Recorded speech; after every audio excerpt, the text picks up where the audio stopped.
thank you very, very much, Father Tizio, for your very warm words of welcome, and all of you for welcoming me so very, very warmly. Let me say at the outset that my words are going to be recorded, and I will also be providing a copy of my text so that it could be distributed electronically. So don't worry about taking notes. Don't worry about the details of the talk. Just sit back and enjoy your Cracker Jacks, but we're in church, so I didn't realize we were going to be in church. So just be at peace. And it's a great joy to address with you the topic of protecting and defending and fostering religious liberty. I'd like to thank, in addition to Father Tizio, all of those who have worked so hard to organize this event, especially pro-life committees, and most particularly Laura Jones, who first alerted me to this gathering. As some of you know, I've spent most of my adult life as a Marylander. I served previously as a priest in the Archdiocese of Washington and later as auxiliary bishop, and that archdiocese includes 5 counties of Maryland. And then I did a stint for 11 years as a Connecticut Yankee. I have many fond memories of Lobby Night, and that brought me to St. Mary's Parish, and I understand that Lobby Night is still sponsored by the Maryland Catholic Conference. And now that I'm back in the neighborhood, I want to tell you just how happy I am to serve as your Archbishop. And please God, He will grant me many, many years to be among you. And so warmest thanks for your gracious welcome and your many kindnesses since I began serving here in mid-May.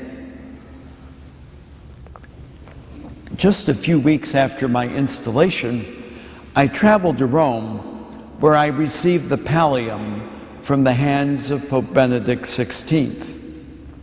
The pallium, made of wool, is worn by metropolitan archbishops to symbolize their oneness with the Holy Father, who confirms and strengthens the faith of his brother bishops. Like the Good Shepherd, the one who receives the pallium is called to take the lost sheep and place them gently on his shoulders and bring them to safety. This symbol of pastoral love, the symbol of communion, is likewise a source of encouragement to the bishops of the United States in the work of defending religious liberty. It's a reminder that we do not stand alone in the struggle to promote and defend religious liberty at home and abroad.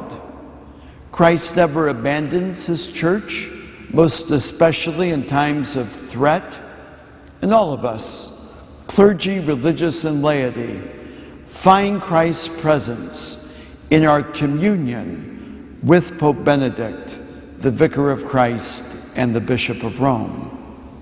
The encouragement he gives to us is not just theoretical. Time and again, the Holy Father speaks out courageously on behalf of victims of religious persecution in the Middle East and in Africa. When the bishops of this region met with the Holy Father earlier this year, he delivered an important talk on religious freedom, a talk that demonstrates his deep understanding of the challenges that we are facing. Truth to tell, however, many people of goodwill, including many of our fellow Catholics, do not think that religious freedom is threatened in the United States. After all, our churches are open, our institutions continue to function, and on the surface, it doesn't seem as though much has changed. But we are here this afternoon to look beneath the surface, to see the threats clearly, to analyze them, and then to resolve to address them as individuals and as a community of faith. The Archdiocese of Baltimore, as all of us know, is the very first Catholic diocese in the United States. It was founded in 1789, and it is at the very heart of the American democratic experiment, in which the God-given gift of religious freedom is recognized and protected in the Declaration of Independence, the Constitution, and the Bill of Rights. The Bill of Rights, as we know, the First Amendment of the Bill of Rights, as we know, has two parts. The first prevents the government from establishing a single national religion, and the second part guarantees the right to the freedom of believers, not just to worship, but indeed to influence the culture, to establish and run institutions like hospitals and schools and the like, in accord with church teaching and so forth. This is one of the primary reasons why Americans at the close of the 18th century chose to break with England, to enjoy and practice religious freedom, which they understood as granted by God and not by the government. The nation's first bishop, John Carroll, hailed from a distinguished Maryland family. Currently, I'm reading a biography of Charles Carroll entitled American Cicero, in which the author sheds light on the family and upbringing and education of the only Catholic signer of the Declaration of Independence. Although the Carrolls of Carrollton were a wealthy and distinguished family, they were not exempt from the legal restrictions which Maryland colonial law imposed upon Catholics in the 18th century. Among them was a prohibition against Catholics holding public office. Nonetheless, Charles Carroll was active in colonial politics, and he recognized early on that only independence from the British Crown would bring about authentic religious and civic freedom in America. He risked his life, his family, and his property to support the revolutionary cause, but he did so, and I quote, to obtain religious as well as civic liberty. And he added, God grant that this religious liberty may be preserved in these states to the end of time. The history of our country is replete with anti-Catholic attacks. We have only to think of the Know Nothing Party, the Blaine Amendments, efforts to outlaw Catholic schools in Oregon, the anti-Catholic activity of the Ku Klux Klan, and much more. Indeed, an anti-Catholic strain persists in our culture to this day. Many see the church's hierarchical structure and the church's moral teaching as foreign to a completely secular state.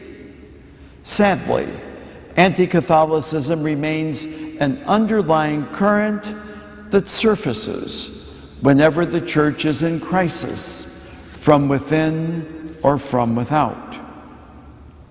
By contrast, one who championed the view that it's quite possible to be a loyal Catholic and a patriotic American was the 9th Archbishop of Baltimore, James Cardinal Gibbons, Archbishop from 1877 until 1921, a pretty good tenure, I'd say.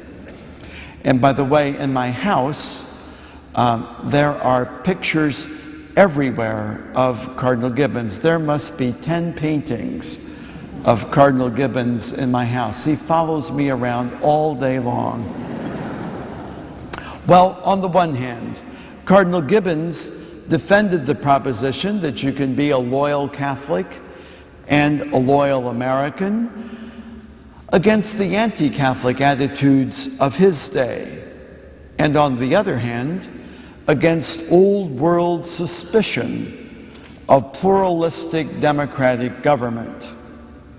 Named a cardinal in 1866, Cardinal Gibbons went to Rome to take possession of his titular church, Santa Maria in Trastevere, which is located on a site where it is said that Christians have worshipped since the 3rd century.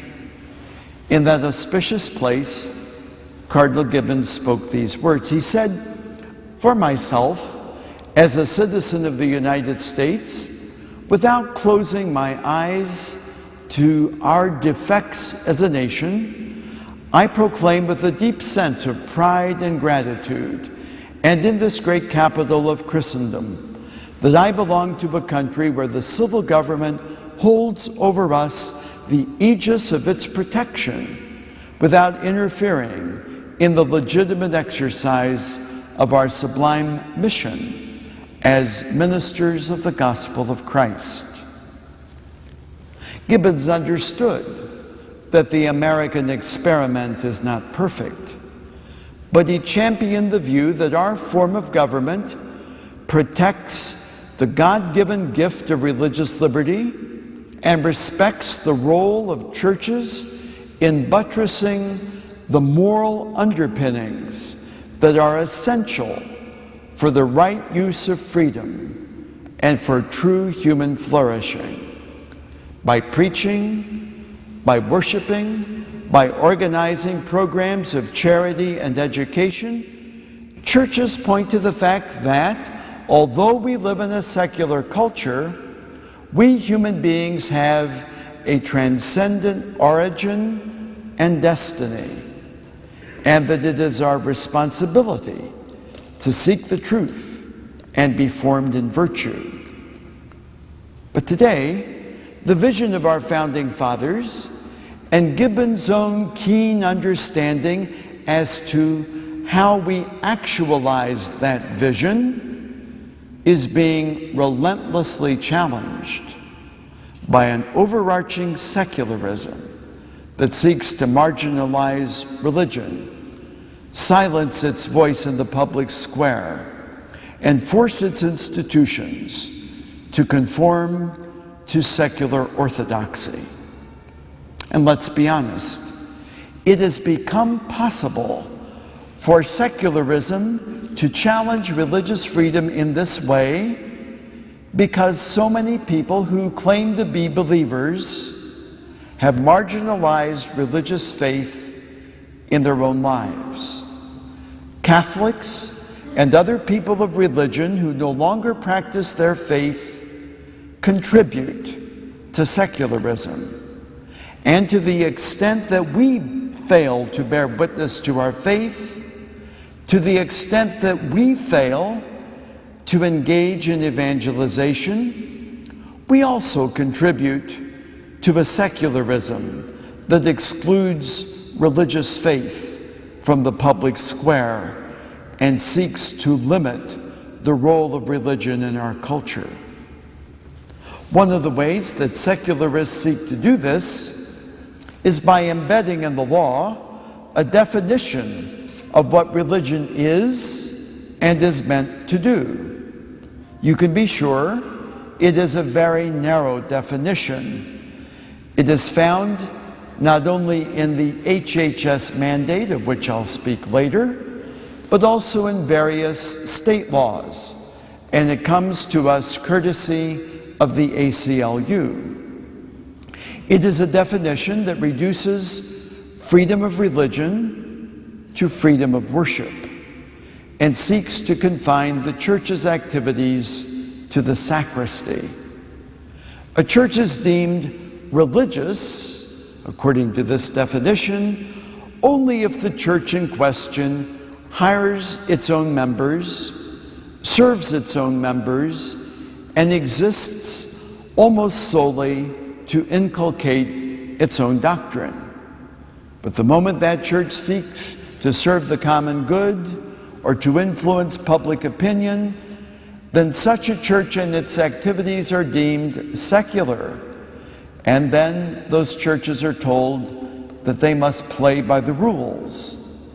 And the rules mean violating church teaching, not in preaching, but in practice. Again, by contrast, our beloved Holy Father, Pope Benedict, points out the responsibility of individual Christians and the Christian community as a whole to love our neighbor as God has first loved us. This is at the very heart of the gospel. And from the beginning, the very beginning of her life, the Church has responded to this gospel mandate. The Church has done so by means of organized charities. We read how in the Acts of the Apostles, how believers pooled their resources in common in order to share them with the needy. Affirming the human dignity of all, but especially the most vulnerable, such as the unborn, and serving the common good of society, these things are not a secular add-on to church activity, but rather it flows from our life of faith and our life of worship. What we believe, how we worship, gives rise to a charity that evangelizes, to use the wonderful phrase of Blessed Pope John Paul II.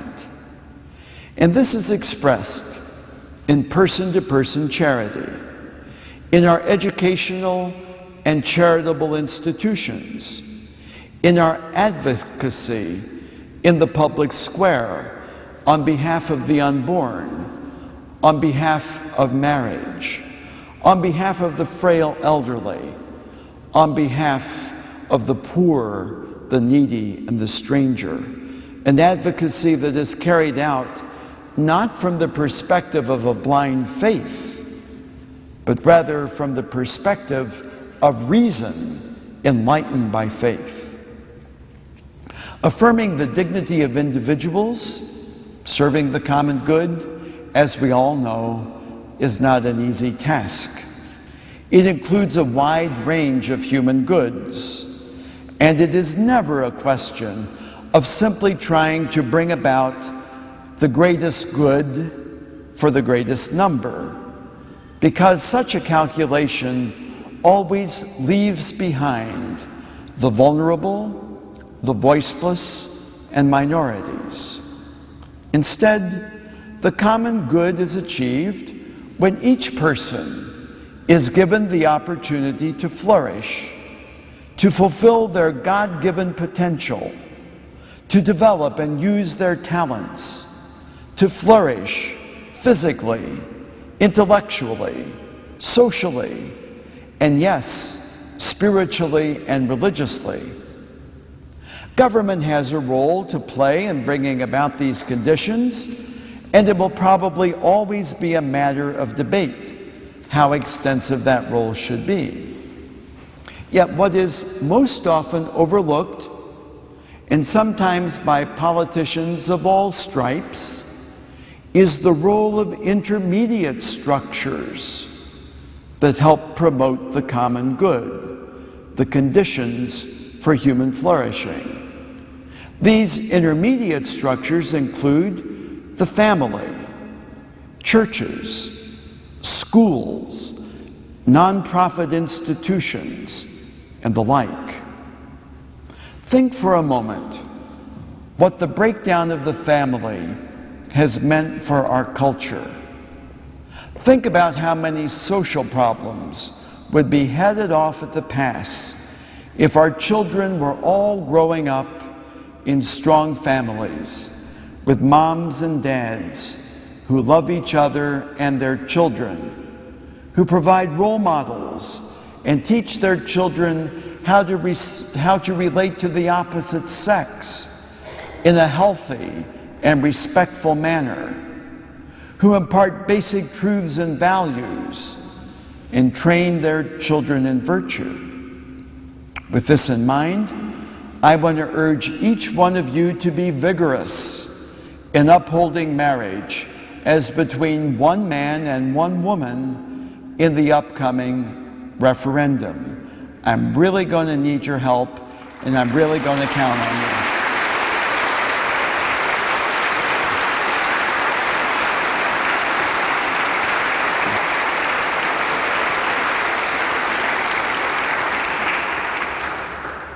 And so, friends, we need to remember the role of these intermediate structures in democracy. Not only do they help form productive, enlightened citizens, but they also stand, as John Courtney Murray reminded us, they stand as a buffer between the power of the state and the freedom of the individual conscience. Without abandoning its legitimate role in seeing to the health and safety of its citizens, our form of government is obliged to recognize the religious freedom of individuals and the religious freedom that inheres in our religious institutions, institutions that do not just serve their own members and do not just hire their own, but seek to serve the common good of society, protecting the rights and dignity of individuals and serving the common good through a network of schools and charities. This is deeply ingrained in the Church's existence and mission.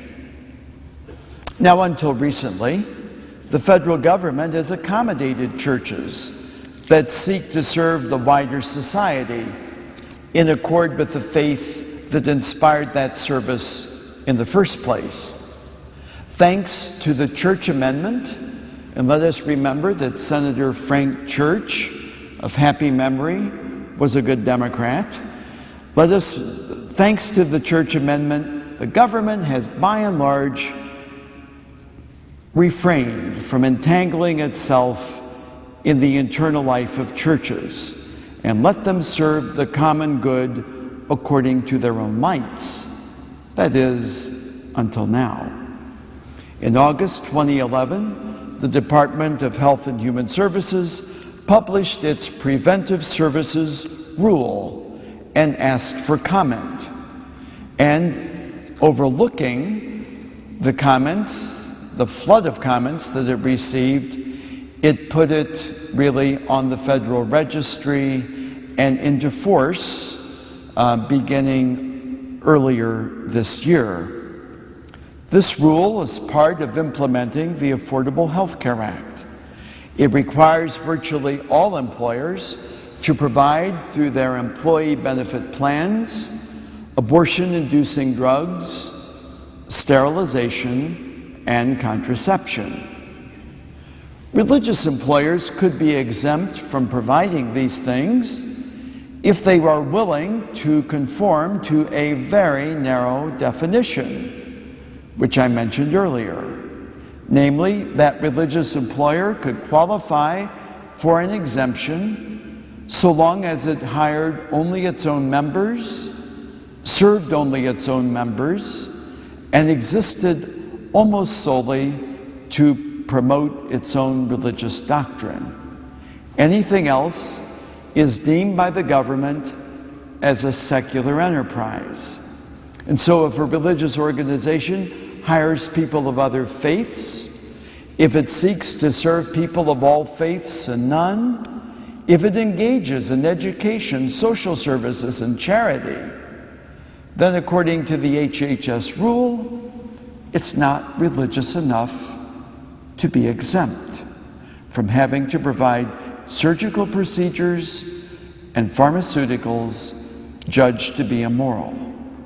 And this follows upon the heels of the Hosanna Tabor case, in which the Department of Justice argued that the church has no more rights in hiring its ministers than a labor union or a social club has in hiring its employees, a view which thankfully the Supreme Court rejected 9-0. The point I'm making is that the administration is drawing lines where we, the sponsors of religious works, do not draw lines ourselves. The government's attempt to tell the church which of our institutions seem religious to the state is profoundly offensive, and it entangles the government in the internal life of religious institutions. And unless we stop it now, this attempt to narrow the role of religion in our culture will spread like a virus through our nation's laws and policies. The future will look like this. Either we stay in the sacristy or violate our consciences. Not a good menu from which to choose. The Catholic Church, joined by ecumenical and interfaith partners, is resisting all this. And you know much of what I'm about to say. We're resisting it through direct talks with the administration, by seeking legislative remedies such as the Blunt Amendment, by filing suit in federal court in various districts, by engaging in a year of faith that focuses on the new evangelization, by a prayer campaign, including an upcoming Marian prayer campaign in October. And here, I would like to invite you, you heard it here, it really was worth your coming here and missing the Yankees game. We weren't winning anyway. I mean the Orioles. Gee, I'll get kicked out of here if I'm not careful. But you're hearing it first here. I'm going to lead on October the 14th a pilgrimage to the Shrine of the Immaculate Conception in Washington, 2 p.m. on October the 14th. It's a Sunday afternoon, and I'd like to have you be the first ones invited to that pilgrimage. Also included in our efforts is a texting campaign, and we've been building a network around the country so that people can get information about religious liberty and that we can engage them to help in this effort when necessary. And the way to get on that is to text the word freedom to 377-377. That's texting the word freedom to 377-377. These are some of the things that have been underway, not only to resist the HHS mandate, but to defend religious liberty generally. Let me also be clear. None of the so-called accommodations offered by the administration have solved the problem, and none of them were devised with any direct input from the bishops. This struggle is portrayed in the media as a struggle about contraception, but it's not. It's a struggle to preserve a fundamental First Amendment freedom, the exercise of religion free of government interference. What underlines this fact is that most of our ecumenical partners do not share our teaching on contraception, but they recognize that the federal government has decided to breach the wall of separation, to come into the church's territory, to force the church's hand regarding its teaching on faith and morals, and to compel its institutions to behave like secular institutions, not faith-based ones. Once the state can force the church's hand on these issues, the door is open for the state to force the church's hand on almost anything else. In the state of Maryland, the Archdiocese of Baltimore is the largest provider of social and charitable services to the poorest of the poor. We are the largest private educator, and we struggle largely at our own expense to educate some of Maryland's most disadvantaged children, often lifting them up out of poverty and transforming their lives. We want to continue doing all this, but we want to do it in fidelity to the faith that inspired us and our forebears to undertake these services in the first place. This is the kind of country that the United States was meant to be. We also believe that private employers who want to follow their consciences should be allowed to do so, and until now they have been allowed to do so, thanks again to the church amendment. This would include an air conditioning company in Colorado, run by a Catholic family, that recently, thank God, won injunctive relief from a federal judge from having to conform with the HHS mandate. It includes organizations that are not church-owned, but serve the church's mission, like our Sunday Visitor publishing house and the Knights of Columbus. Let me say this also. Churches are responsible employers, and so are conscientious employers like the ones I've just mentioned. They provide good jobs and good benefits. They are not part of the healthcare problem in our country. They are part of the solution, and they should be respected.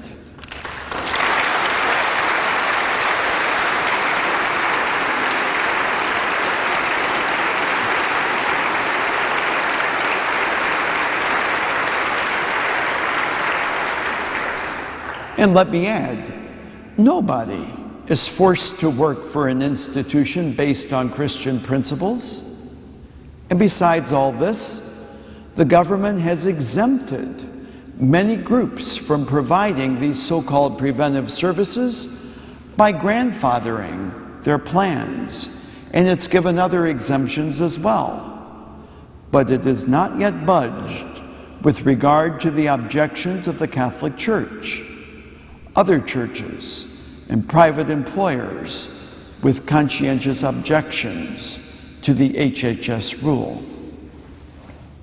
The Virginia Act for Establishing Religious Freedom, drafted by Thomas Jefferson and enacted in 1786, proclaims it tyrannical for the government to force an individual to contribute money to the propagation of opinions in which he disbelieves.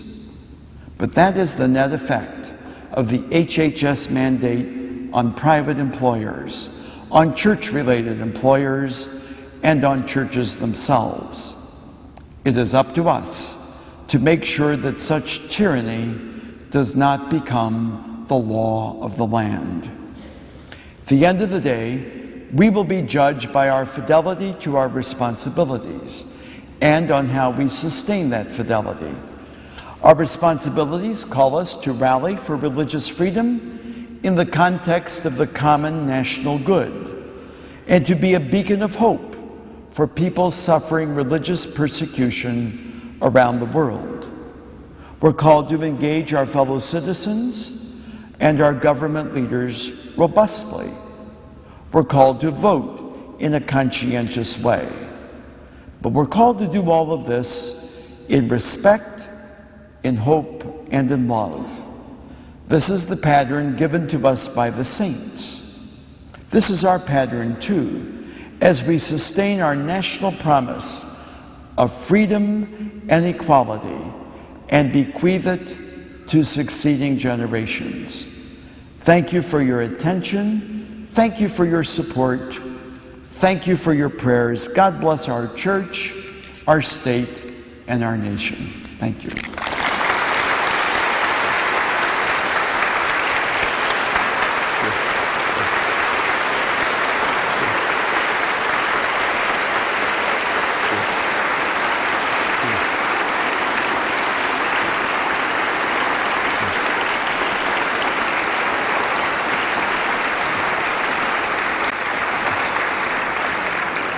Thank you so much. Thank you so much.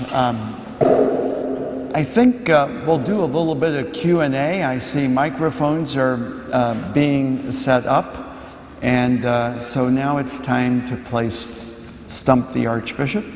And I think it is now, I don't know, how long did I talk? Oh my goodness. It's about 3:45, and we might extend this for about, let's say, half an hour. That sound okay to everybody? Terrific. All right, that having been said... Your first contestant. See, I have customers. Yeah. Your first contestant, Archbishop. Thank you for your words today, and I think everyone here is behind you as well as we can be. My question is one of more of a moral nature, not a political one, although it may sound political. About 10 years ago, a man by the name of David Duke ran for Congress in Louisiana. And he was a member of the Ku Klux Klan.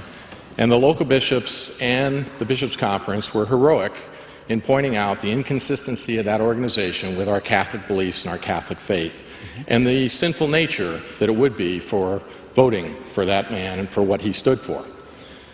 Last week, the Democratic Party basically adopted a platform that embraces just about every intrinsic evil that our Holy Father has warned us against. And if you, as I'm sure you're aware, maybe the people here are not aware, prejudice is an evil, but it's not an intrinsic evil.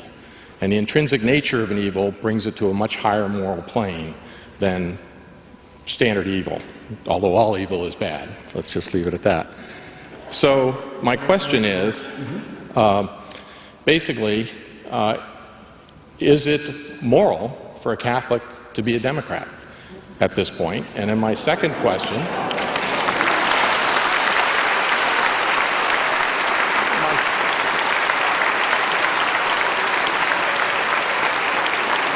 and again, believe me, Archbishop, I'm not intending this to be a political question. It's a moral question. Thank God it wasn't political. Well, my second question, because of the nature of intrinsic evil, would be that, all right, so supporting that organization and supporting candidates that believe that, wouldn't that be gravely sinful, even verging on mortal sin, is my question. And my final thought for you is, you know, the Bible tells us that if a person or an organization is right on the little things, they'll probably be right on the bigger things. How in the world can an organization or a person who's wrong on the big things ever get the little things right?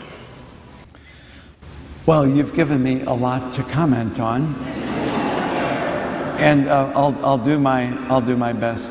First of all, I think that that what we need to do as citizens, it's not for the church leaders to tell you what party to belong to.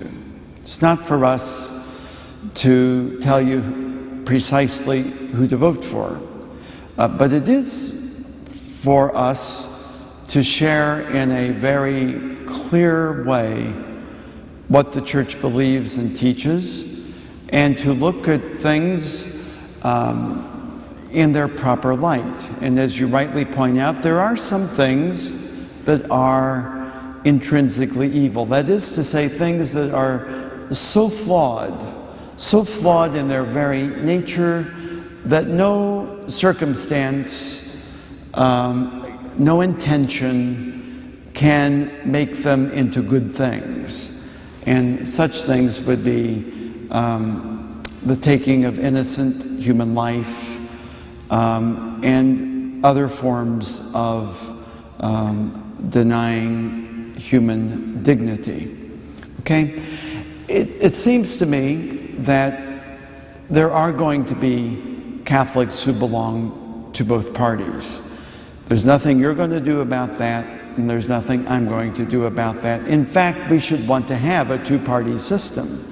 But what we need to do as Catholics, committed Catholics, is to transform our politics from within. Some people may have been a little worried that Cardinal Dolan went and gave the prayer, the concluding prayer at the Democratic National Convention. But it was a magnificent thing. He went in there and he made the statement that no party should close its door to the Catholic Church or to any other church.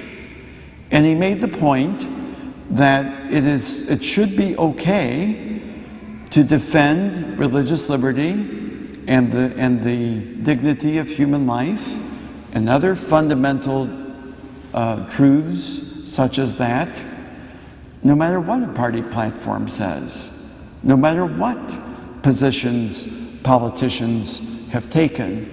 And hopefully what we need to do is to transform our parties from within, certainly to bring about more civility, and certainly to call people back, all people back, to those things that are fundamental. The problem we're facing, I think, has been analyzed very well by Pope Benedict, who spoke about relativism and the corrosive effect of relativism on our culture. As we have strayed away from a moral consensus about what is right and what is wrong, as we have begun to reject natural law, it's become the question of who can scream the loudest, who can get the microphone, who can buy the ads, who can make their opinion fashionable, and who can impose it on others. And it's really the role of the laity to get in where clergy don't usually go and to begin challenging from within. And I do know enough, because I'm something of an amateur student of American history, that's very costly, that you get beat up pretty badly when you do this. But that's the task that needs to be done if we really love our country and our two-party system. Thank you. Thank you, Archbishop. My question is probably a little more political, but it is short. I heard this morning early on Fox News from a Christian church that appeared there this morning that there's going to be a protest from the pulpit. It's coming up very soon about the Johnson Amendment, which allows the IRS to bully what is said at the pulpit. And being that you are our Archbishop, will there be any solidarity in that from you? So, I guess I'm getting a little hard of hearing. Could you maybe, now I realize why people don't pay attention when I preach, they can't hear me. Oh boy, it's a good thing I came today, gee whiz. Could you kind of just say it again, but say it a little more slowly so I can take it in? Yes, sir. I believe it was in the late 70s that the Johnson Amendment was passed, kind of dastardly, that allows the IRS to almost sanction what is said at the pulpit by penalties from the IRS. I know there was a protest coming from some of the Christian churches outside the Catholic Church. The protest, this is an upcoming date shortly, I'm not sure when, and they're going to take a stand and say what comes from God's law without fear of penalty from the Johnson Amendment. And I was wondering if there's any solidarity that will come from you, our Archbishop, in the Catholic Church. Okay, thank you. I got it now. Thank you. I think that one of the issues that comes up a lot when we're talking about religious liberty issues is tax exemption and threats to tax exemption if churches cross the line and engage in partisan political activity. And sometimes it would have to be said that those IRS rules are enforced unevenly, but let's not be surprised or shocked. I think most laws are enforced unevenly if we really stop and think about it. The reality is the Catholic Church does not want to engage in direct partisan politics. That's not good for us. That's not something that we should be doing. But when it comes to issues, when it comes to whether something conforms to the moral law and indeed to the church's social teaching, we have every right to speak about this.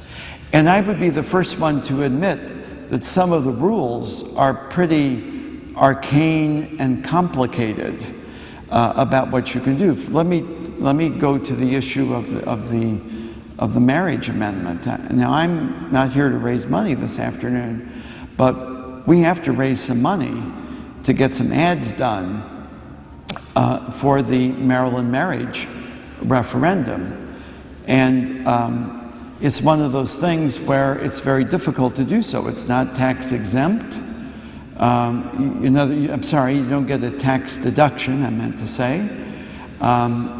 Your gift is likely to become public, and there is a little opprobrium that comes with that. And in addition, it's very difficult for the Maryland Catholic Conference or the Archdiocese to collect the gift. It has to go to the Maryland Marriage Alliance. And so sometimes when you're dealing with these rules, you sort of feel like you're a little bit in handcuffs. I think we need to probably continually look at those things, but I don't think I would ever want to get directly into partisan politics as such. Please. Most Reverend Archbishop, thank you again for being such a good shepherd and coming here. I have two things, please, I would like your comments on. One is, why do you think that some priests seem so reluctant to do just what you're doing, to get up on the pulpit and talk to the faithful about the attacks on faith? And the other is, I thought that at some place there was in the Code of Canon Law, maybe it got taken out, I'm not sure, that when you had a figure who publicly said they were Catholic, but publicly thumbed their nose at various aspects of Catholicism, that they were not allowed to receive the Holy Eucharist. Okay. Thank you. Thank you. Well, first of all,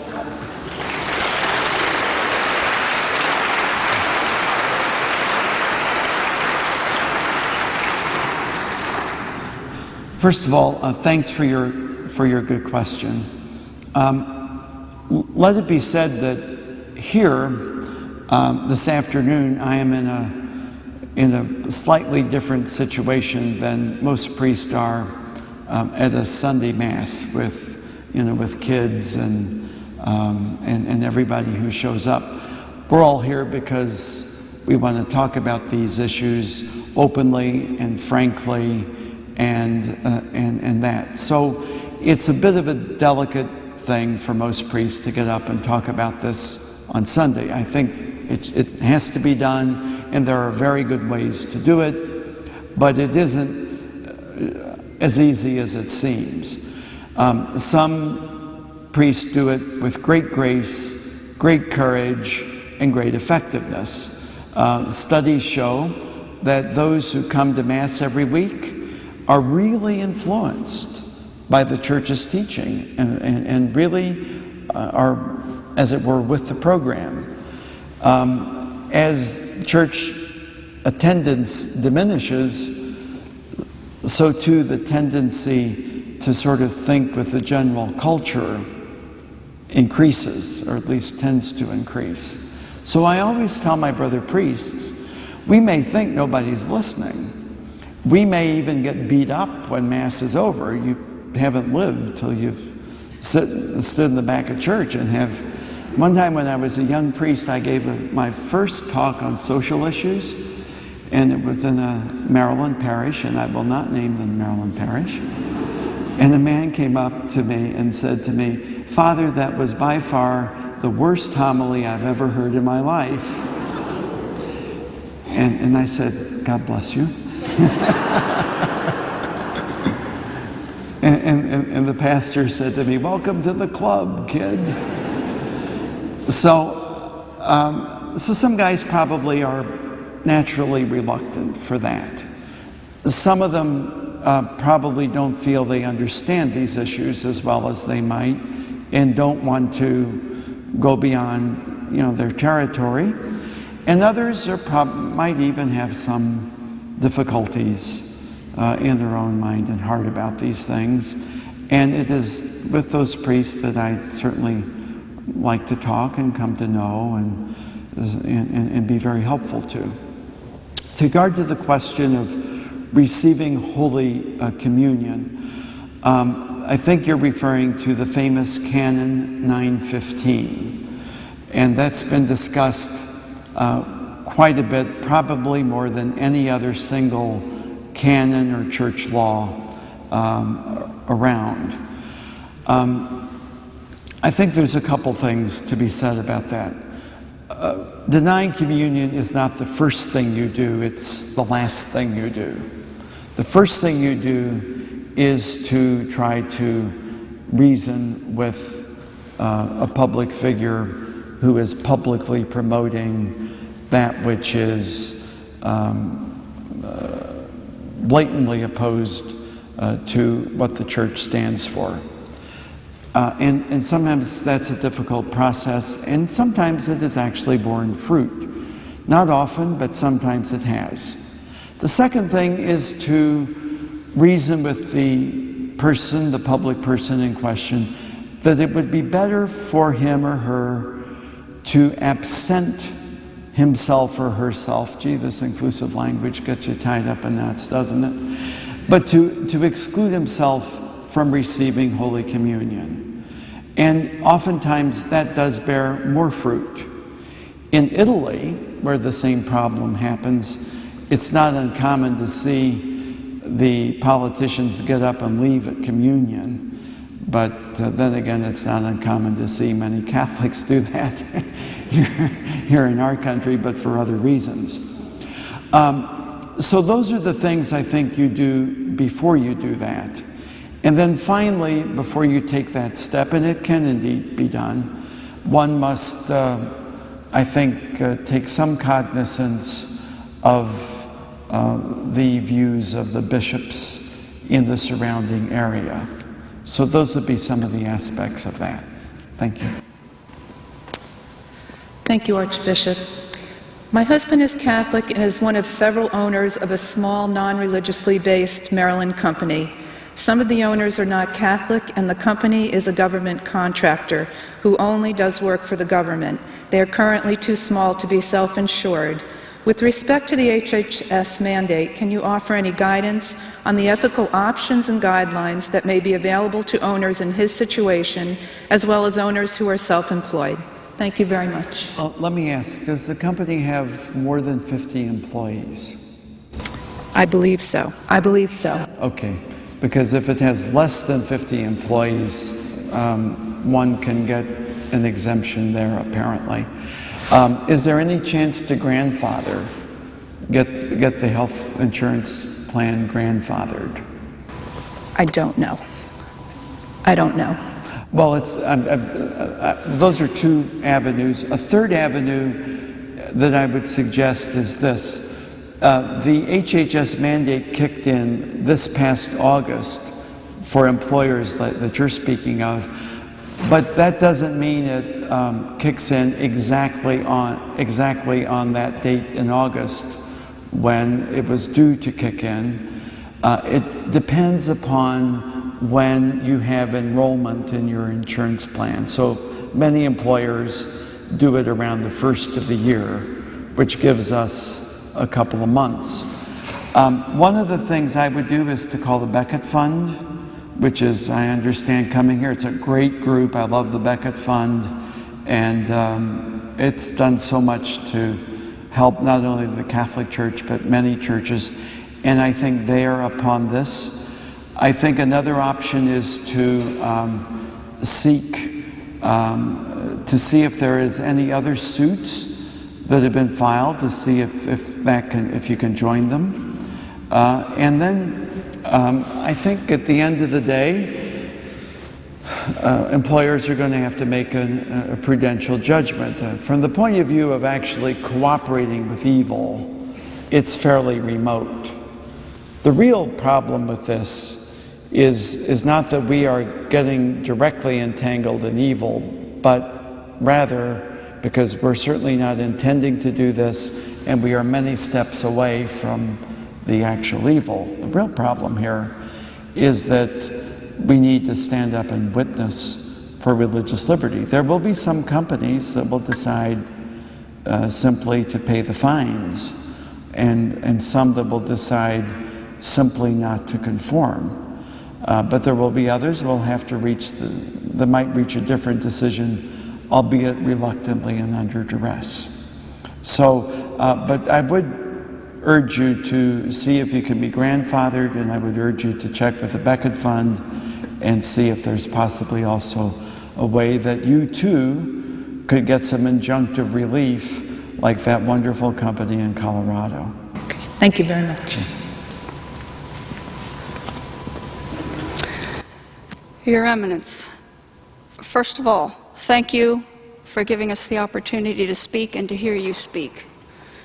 My heart is pounding, and I hate to have to say what I'm going to say, and I address it not just to you, but to all of our brother bishops. This comes from my heart and from my gut, and I've been talking to the Holy Spirit about this for a long time. In partial answer to what you said to this woman and the very first person who asked a question, I'm not going to let you off the hook with your answer.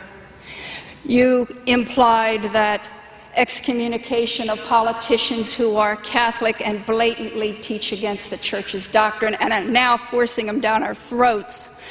Excommunication shouldn't be too hasty. I want to point out to you that the bishops in the United States of America have been negligent for decades. Decades, Your Eminence. It goes back, I don't know, I'm not that old, but at least as far back as the Kennedy clan, Ted Kennedy, Tom Daschle, Barbara Mikulski.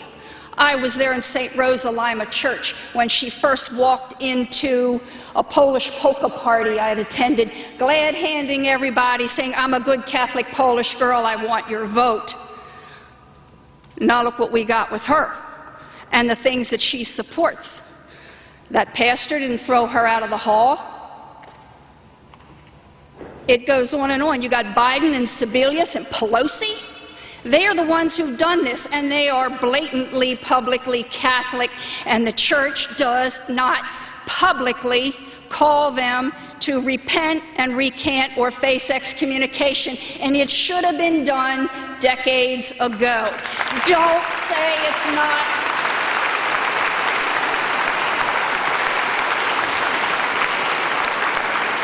Decades, I'm not done by any means, all these last decades we've been closing our Catholic schools and our kids have been going to public schools, and these Democrats have put premarital sex, contraception, and now do you know gay sex is to be taught in public schools on an equal footing without judgment to heterosexual sex, and our children have to listen to it.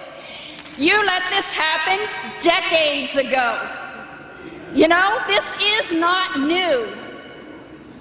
Another thing you need to be doing is get your priests in line. If they're afraid to speak from the pulpit on Sunday about these issues, give them something to read.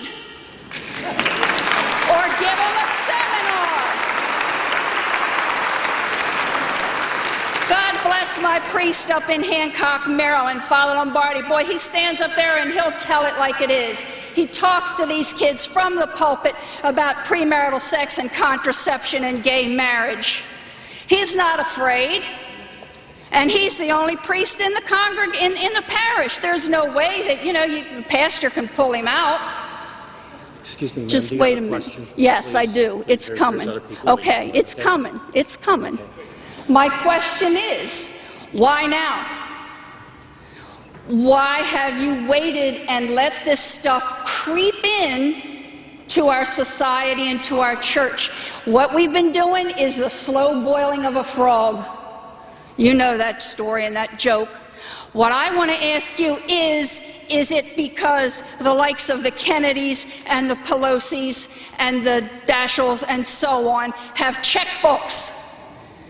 not only their own private checkbooks, but the taxpayer's dollar. And I want to know from you, is it because, here's the question, is it because when the Democrats promise their social justice, which is a code word for communism, agenda, thank you, I'm tired of hearing that from the pulpit.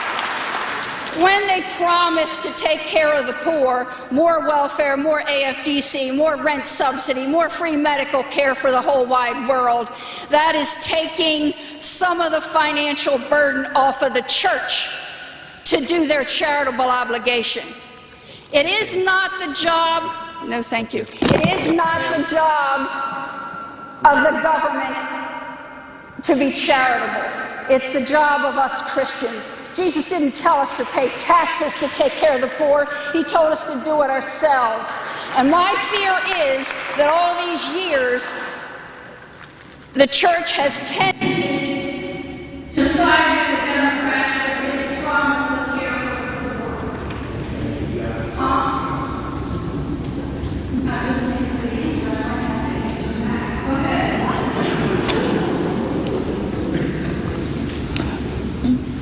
You know, I think you're expressing the frustrations that many people feel. I'm not going to attempt to defend myself. I'm not going to attempt to defend any of my brother bishops now or in the past. I think we stand before the Lord. I can only tell you from the point of view of my own ministry, I deeply believe in the church's teaching. I strive to follow it. I've put myself on the line for it. I sacrifice to raise money to keep church institutions going. And I've spoken more times, more directly, more frankly, to more politicians than perhaps you imagine. I'm new. I hope you might give me a chance. Thank you.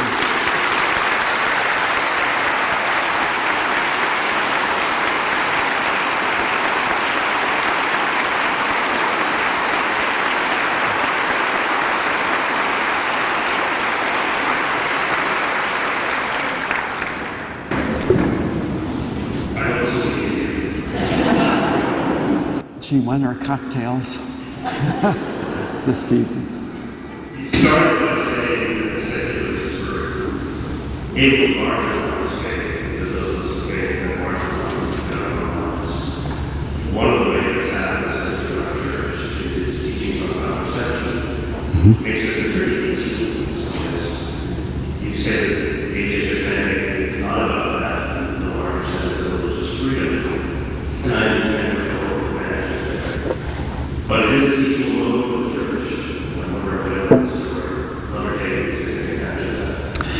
It is, and in particular, the pro-life community and the pro-life arm of the Bishops' Conference is certainly taking advantage of this moment.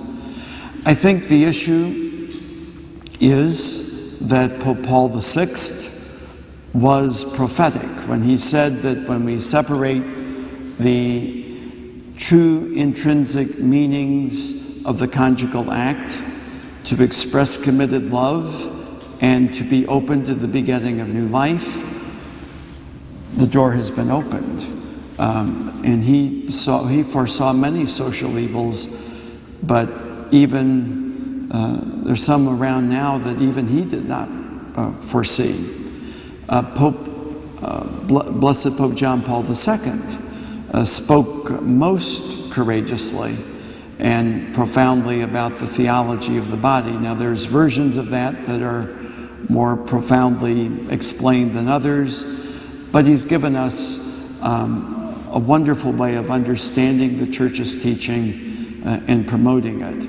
And so when I say that this public policy dispute is not about contraception, I'm not meaning at all that we should back away from our teaching, but rather that that our own teaching is being used against us because it is recognized as unpopular, and that very thing is being used to curtail our religious liberty.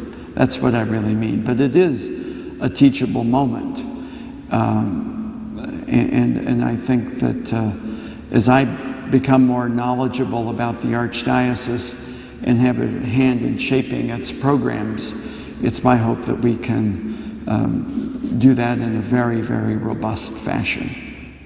Thank you. Hello, Archbishop.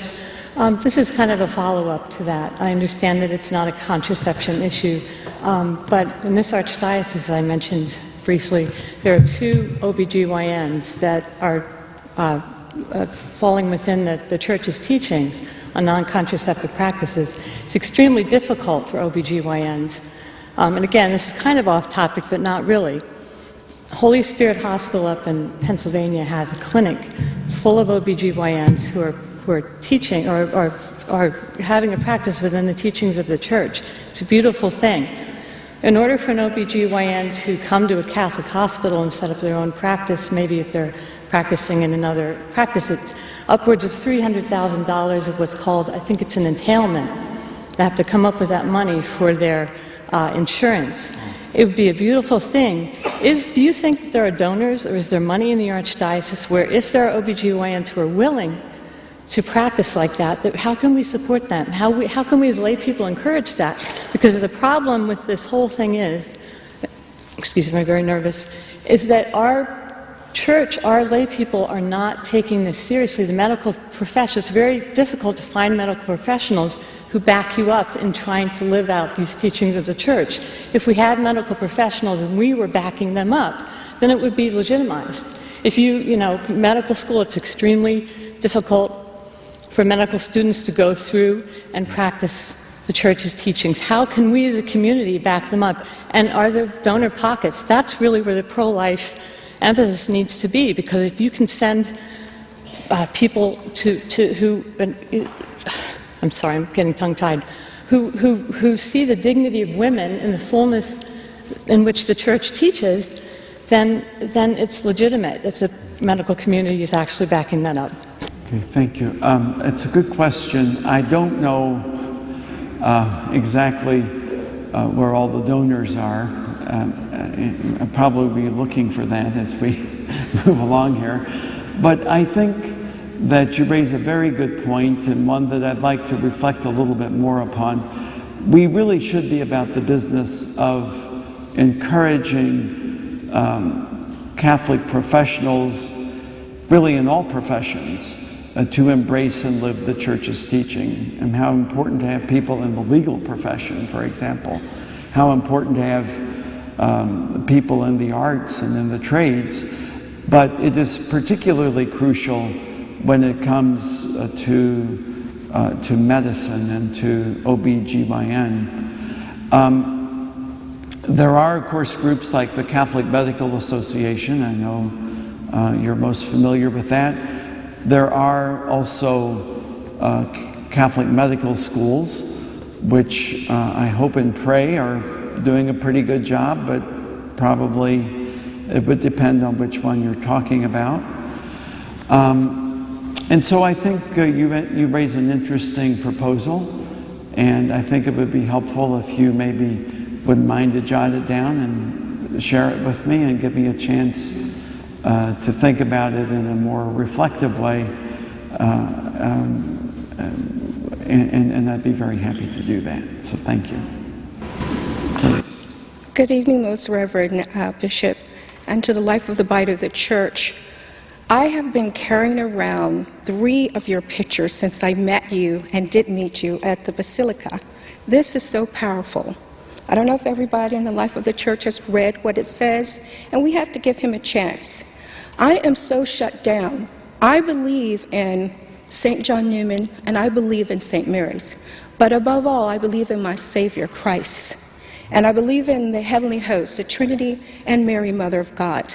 But I have been so persecuted that I have shut down. And I want to say to everyone, I received the scripture when I think we should give that lady a hand clap who was so bold and courageous to come up and say what she had on her heart. Because some of you didn't have the mic to do it. She did it. So let's give her a hand clap.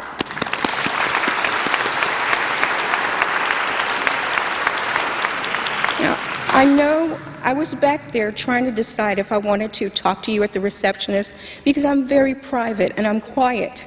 And when all hell breaks loose, I don't take out the whip and beat people. And neither do I point the finger. I just accept what they say about me and I humble myself before the heavenly host. But I want to give you this scripture as you go out. And I hope people who really want to work together and have harmonious unity will look at themselves inside and not judge you and bring like a demolition ball to blow you apart into pieces. Because I really do believe that the bishop that we had before, I never met him, but God gave me such a love for the man. And they had me on a film with him when he came, and I was like, me? They said, you belong to St. Mary's? I'm going to tell you something. I may not have all the money that everybody else has here. It might be different colors. It could be purple, green. You know, when you have lots of money, you don't know. It's just the color of it, you know. And I won't go into that, but here's the scripture. It's Hebrews 12:25. See that ye refuseth not him that speaketh. And I want to just leave this little testimony to you because I feel like I came in this morning and I needed to confess before I did the lecture. But I didn't get a chance to. Father said, oh, I'm going to be late. I got it. No, see me afterwards. But it all worked out. We need to trust other people in the authority that they have, that God has invested in them, and leave all the judging, leave all the details to the heavens, you know, and not to each other. Because when one says something, it just trickles like a match, you know, and it catches the fire ablaze. But is it the fire of God? I really would like for you to talk about evangelism and what it means to help other people who are turning from the Lutheran church, the Protestant church, and all the other churches, that when they come here, they feel that it's a divine calling to be a part of the faith. And it seems like I would like for you to do that because I think some people are like babes and some have been just vessels of God, sacrificing their lives and coming to Mass. And that's the real love, the Eucharist. And I want you to listen to this and then I'm going to go sit down. Thank you so much. Actually, I'd like to comment. I think you've raised a very good point, and may I comment? And you raised the point about evangelization. You raised the point about the spreading of the gospel, and I also referred to that in my remarks as well. It seems to me that the struggles with religious liberty and evangelization are linked. Because as people cease to practice their faith or become indifferent, we open the door for the forces of secularism to delimit the role of religion and culture. And in that regard, our Holy Father has declared the year ahead, beginning the end of this month, beginning of next month really, a year of faith. He wrote a beautiful letter called The Door of Faith, Porta Fidei, in which we will celebrate the anniversary, the 50th anniversary of the Second Vatican Council, and the 20th anniversary of the publication of the Catechism of the Catholic Church. And the Holy Father is inviting us to be rekindled in our knowledge and love of the faith and in our capacity to share the faith, not only with our fellow Catholics on Sunday, but in our families, among our colleagues, and among our friends, and so to transform our culture from within and to bring about a greater union between faith and culture. And so I would say that this year of faith, which is coming up, is a wonderful opportunity for us to be renewed in our own faith and in the mission of the Church to spread the gospel of Christ. So it's a great question, and I'm most grateful. Thank you. Okay, I know we need to wrap up things, but quickly, I don't know when I will see you again, but I just want to be lodged in your memory so you can pray for me to keep enhancing and entering into the presence of God, because that's what I live for. And it says, from the world of sin and noise and hurry I withdraw. For the small and inward voice I wait with humble awe. Silent am I now and still, dare not in thy presence move, to thy waiting soul reveal the secret of thy love.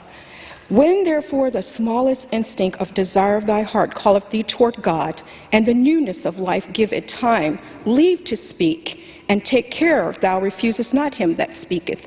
Be retired, silent, passive, and humbly attentive to this new risen light within thee.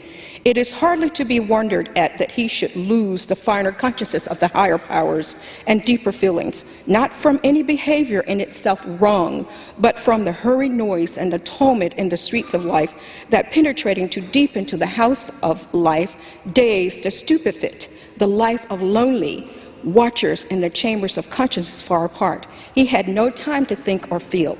So, Bishop, I love you, and it is an honor to be in this parish. And you know what? Bring on the persecution, because I can't stand it. Thank you, and pray for me, would you please? Thank you.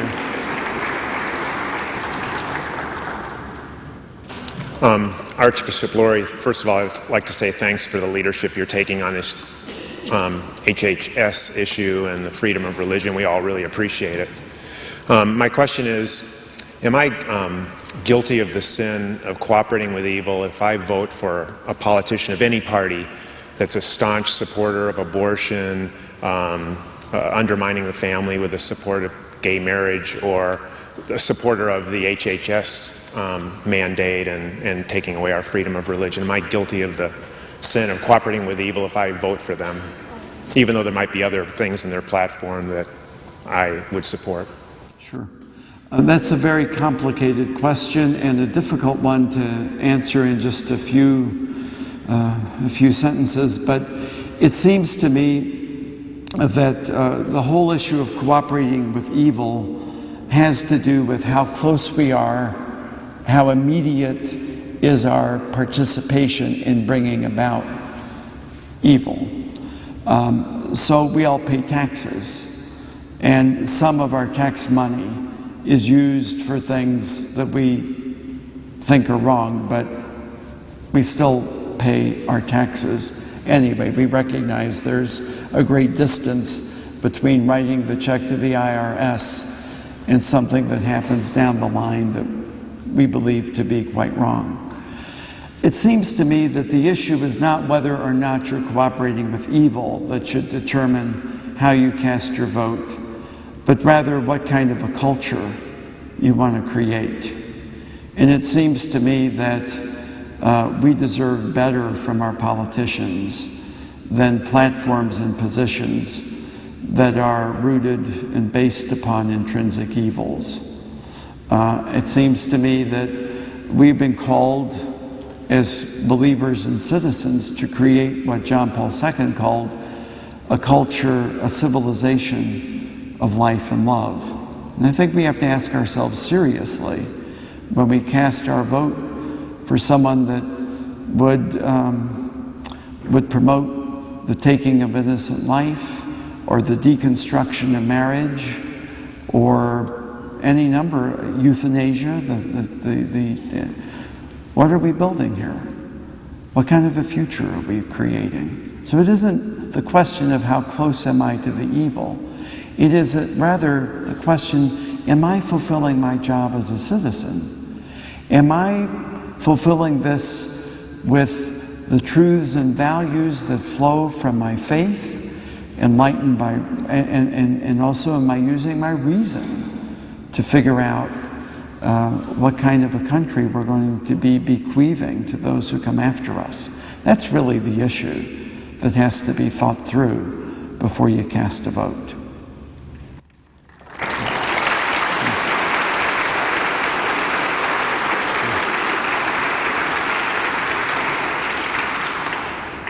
I just want to say thank you so much for coming and spending time with us today. You're way over the time we had allotted, so this will be the last question. I am curious to know if, let's just say we get through the election and Obama becomes our president again and HHS mandate holds. You've been given just this year to comply with that mandate through the religious organizations and hospitals. Can you tell us what your plan is if you're going to have to agree and go forward according to the mandate? Well, I think that's one of the reasons we have filed all of those suits all around the country. We have filed in 12 districts representing 43 Catholic entities. The law firm of Jones Day has provided us with pro bono legal assistance in doing this. The Beckett Fund has been involved in this. And we have some hope that these suits may bear good fruit. We don't know this for sure, and good lawyers never encourage you to count your chickens until the eggs have hatched. But nonetheless, that's one thing that we would do. We would still continue to seek legislative relief, and we would also probably seek injunctions to not do this at all. Beyond that, there's a question about paying fines, and beyond that, there's probably questions about whether or not we would just not comply and take the consequences. But those, I think, you would understand that our desire here is to continue educating the poor and serving the poor and providing the services of the church for all the church.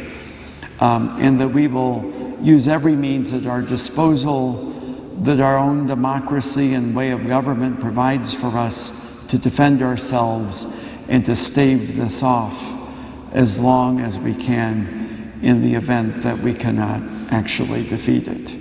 So I think we're looking ahead to an array of options, and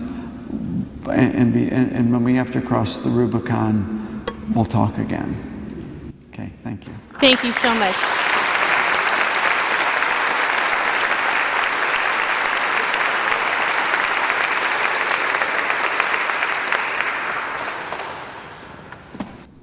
Oh, yes, I'm done. Okay. Hey, listen, thanks everybody, and what a joy to be with you today. Thank you so much.